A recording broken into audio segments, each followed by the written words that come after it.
everyone, it's Maria Dismondy. I'm a children's book author and I am your hostess for the Parenting with Purpose Challenge. And we are going live today, just a few minutes late, but we're going live today to talk about setting aside time for each of your children. I would like to add your spouse or your partner into this as well, because I think that's duly important. But the email that we sent out this morning, excuse me, spoke about the different types of time frames that you really want to be thinking about. So the first time frame you want to think about is daily, then weekly, then monthly, and then possibly even yearly.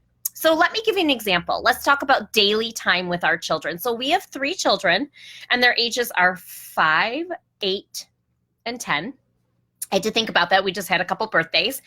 And daily, there are different ways that I spend time with each of my children daily. So for example, we walk to the bus stop to and from every single morning, and I make sure to grab someone's hand on the way to the bus stop. That's a meaningful connection right there for my children. Just a moment of mom and I holding hands, and then usually 2 of them will kind of take off, and my son is usually the one that takes a little bit more time, and we will talk, and that will be like 5 minutes it takes us to walk to the bus stop. That's 5 minutes of him and I talking.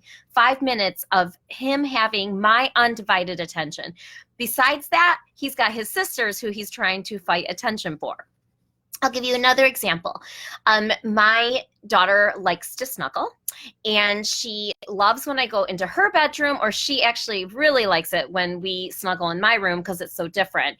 And so typically the kids are all taking showers at different times, so I try to time it so that while her older sister is upstairs getting ready, her brother's in the shower, she can get in bed with me and we can snuggle and have 5 minutes of time to just talk. She can tell me a story.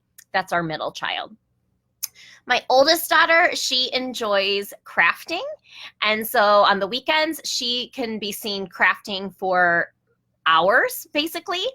And so I will take a few minutes to go check out what she's doing, have her explain it to me, what she loves doing. But just trying to find, my goal every day is 5 minutes with each kid, just trying to find 5 minutes with each of my children. If my son and I don't get it on the way to the bus stop, we definitely get it early in the morning because he's the first one to wake up. And we usually read books. It's either him and my husband or him and I. And then we flip-flop. So if Dave read Dex books in the morning, then I will put Dex to bed at night and read him books at night. So then just trying to brainstorm daily, monthly, weekly. We want to try to brainstorm connections for our children. So different things that you could do monthly. We will run errands with our kids. And I know you're probably thinking, like, what kid wants to run errands? But it is one-on-one time with their parent. So my husband and I will divide and conquer. I'll take 1 child, he'll take 2 children, or vice versa. And our kids will come on errands with us, grocery shopping. It's one-on-one time. It's time that your children get you all to themselves. And I just can't express the importance of that together time. I also wanted to talk to you, like, other different types of connections is tucking children in, going on walks, going on bike rides. What about meditation? That's another thing that I like to do with our children, and it's quiet time that we have together. Now, my favorite thing, and if you follow me on Instagram, you know that we have a huge construction project going on in our house, so that's what part of this is. But you also probably have seen my children's journals, and I don't have my son's with me right now. He must have hid it. I can't find it. But we have these journals together. And the way it works is my child writes me a letter, and when it shows up on my nightstand, that means that it's time for me to write back.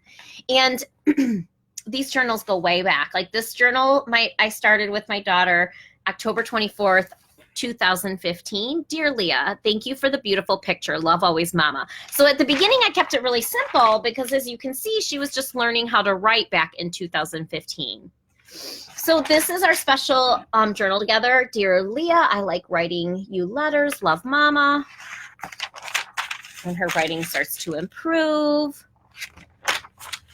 And so this is our special journal. Now, my oldest daughter and I, we've been doing this for a long time, and it's wonderful. It's a great way for her and I to connect, for her to tell me stories about things that have happened at school, and it's private, right? So it's not like she has to share her time with her brother and sister. This is her time with me.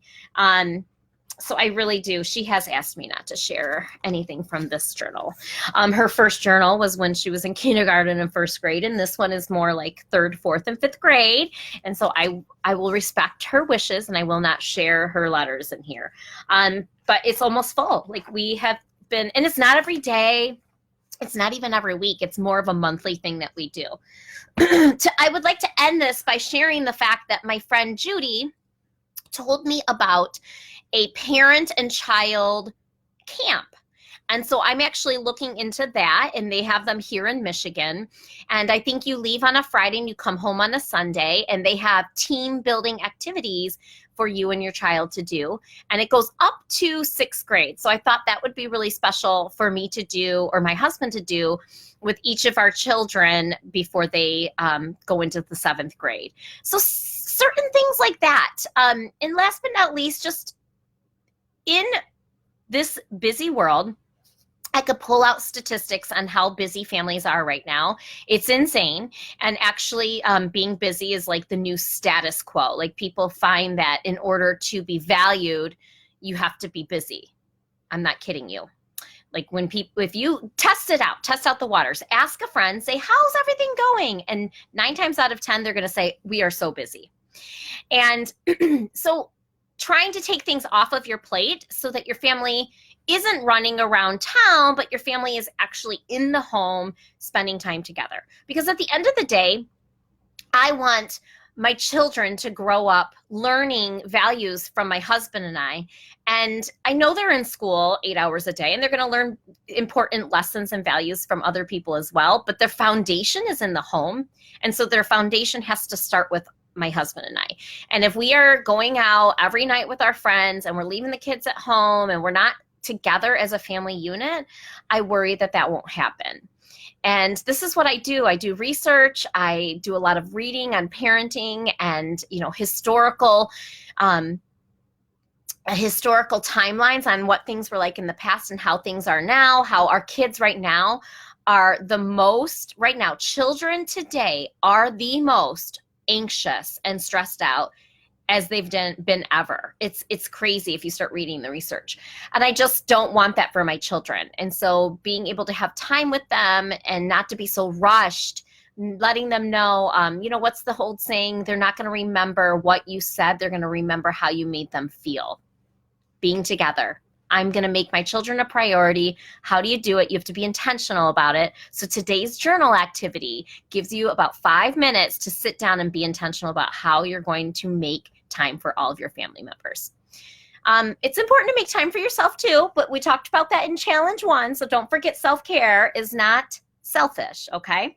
All right, everyone. Day 5 is going to knock your socks off. We'll see you tomorrow.